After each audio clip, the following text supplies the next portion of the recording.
मेरो जन्मभूमि बारेमा निबन्ध।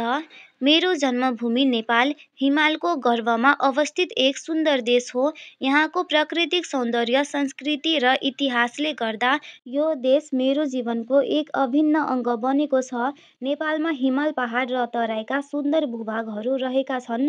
यहाँको हिमालय पर्वत श्रृङ्खला विश्वकै अग्लो ठाउँ हो। यहाँ माउन्ट एभरेस्ट जस्ता अग्ला हिम शिखरहरू रहेका छन्। यहाँको प्राकृतिक सौन्दर्यले गर्दा पर्यटक क्षेत्रमा पनि नेपालको ठुलो महत्त्व छ। नेपाल एक बहुसांस्कृतिक देश हो जहाँ विभिन्न जात-जाति, धर्म र संस्कृतिहरूको मेलजोल छ। यहाँका प्रमुख धर्महरू हिन्दू, बौद्ध, इसाई र मुस्लिम हुन्।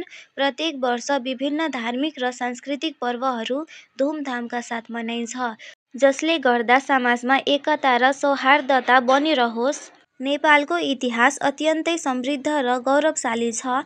यहाँका प्राचीन मन्दिरहरू, भवनहरू र ऐतिहासिक स्थलहरूले नेपालको इतिहासको परिचय दिन्छन्। यो ऐतिहासिक स्थलहरूमा काठमाडौँको पशुपतिनाथ मन्दिर, ललितपुरको मणिभद्र कुम्भेश्वर मन्दिर र भक्तपुरको भक्तपुर दरबार चौक प्रमुख छन्। मेरो जन्मभूमि नेपालले मलाई धेरै कुरा सिकाएको छ। यहाँको प्राकृतिक सौन्दर्यले मलाई प्रकृतिको महत्त्व बुझ्न सिकाएको छ। यहाँको संस्कृति र इतिहासले मलाई आफ्नो पहिचान र संस्कारको ज्ञान गराएको छ।